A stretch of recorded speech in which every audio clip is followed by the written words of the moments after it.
Thank you. Honourable Member Shri Suresh Prabhu.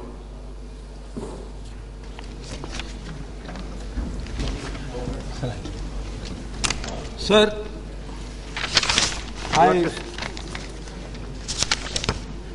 welcome this bill since it is piloted by my good friend and eminent lawyer and also someone who has practiced and understands the intellectual property right and also an intellectual himself. Sir, of course this bill is very innocuous that way. It tries to introduce a system whereby a single application made in India would be able to protect the trademarks globally because of the virtue of we being also part of the Madrid Protocol. So therefore, sir, this bill, of course, is something which we should try to welcome. But because of this, I think it's a time that we should try to evaluate and also to revisit our intellectual property right regime in India generally. So after the TRIPS, we have now got a regime in which almost all inventions that take place globally are protected by virtue of the TRIPS agreement that we also signed. It also covers the medical invention that take place, the development of a new molecule, a development of a new drug delivery system, all that gets covered by the intellectual property right. I think it's a time when we really need to look at whether such protection really helps the countries like India, the common people in India. Of course, there is always an argument against not lifting the IPR regime generally because then no invention will not take place. So having considered that point, I think it's a time that you try to look at it because India is home to one of the largest development of pharmaceutical industry. Our pharmaceutical industry is so well developed and so well penetrated that for a long time we have been able to do what is called, in a way, many times reverse engineering. But we have been able to develop a new molecule, particularly, if not molecule, actually when the drug goes out of patent, we could actually develop that. Now, because we have moved towards a product patent system than a process patent system, I think we really need to find out how far it has really worked and helped our Indian pharma industry. This is something which we should try to look at very seriously. The generic industry globally is also facing this problem. It's not just India which is worried about it. The countries like Brazil are also equally concerned about it. So I would request the Minister to also look at these issues a little more carefully. So also the issue now which is emerging in the global place is the issue of climate change. Now, the only way we can address climate change is by developing new technologies. The technology is the cause of the problem. Technology is going to be the part of the solution. And we need new technologies to be developed. New technologies, particularly in the renewable energy field. New technologies, particularly to address fossil fuel challenges. Now, if you want to do all this, you mean to say that climate change is such a serious threat that we must reduce our emissions in the next 10 years. Today, the emissions are 385 ppm. The people are saying that we must try to reduce it to 350 ppm by another 15 years. If you want to reduce it from the current level of 385 to 350, which is almost impossible, but even if you have to do that, a new technology will be needed.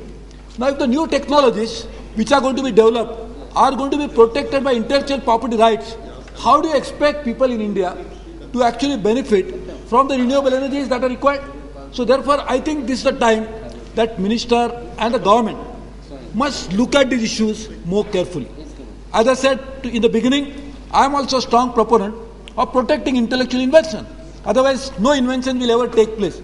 And India has always respected the intellectual capabilities of others. So therefore, we'll never say that don't have IPR regime in India. But I must say that you must have it in a very selective manner. And as I said, in 2-3 areas like pharmaceutical, and more so now in case of renewable energies and new technologies that need to be developed to combat climate change challenge.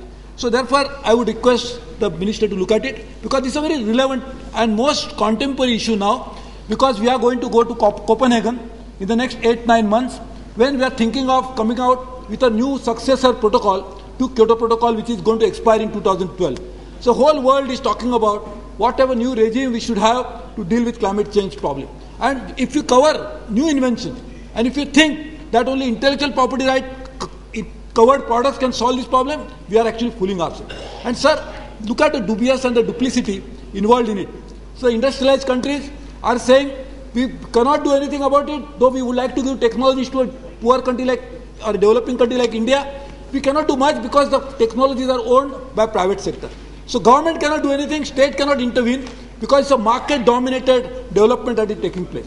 But when the banks in US were failing, when companies in UK were facing problems, the government used the public money to bail out these companies. So they did not then that time make a distinction between private capital and public capital. So why now, when we face a challenge of magnitude of climate change, intellectual property rights should come in a way of disseminating technologies, we should go down to the country like India. So, as I said, while supporting this bill, I would request the minister to look at the larger issues, because these are really, in my opinion, are the issues on which the future negotiations are going to be best. So we must look at these issues more carefully.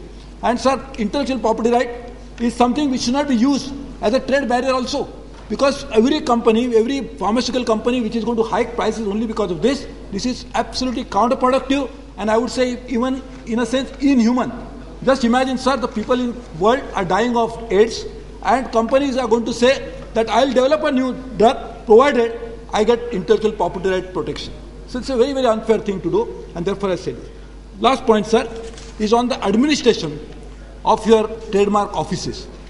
Sir, I don't know how many of us have been fortunate or unfortunate enough to be visiting these offices. Sir, this is a real nightmarish experience. I know some improvements have taken place thanks to some of the new grants that have come in. But sir, the moment you file an application there, probably your competitor knows about it sooner than even the applicant knows that it has been filed. So this something like this also needs a proper innovation, also some sort of a relook into that. And if you can make this happen, this will be helpful. Also, sir, while we get now global protection, you make one single application, you get it globally. But I think, sir, first and foremost is that we must try to dispose of these applications at a fastest possible rate. Some offices have been renovated in the last few years, but we really need a complete revamp of the administrative system that exists in our trademark offices. Thank you, sir. Thank you.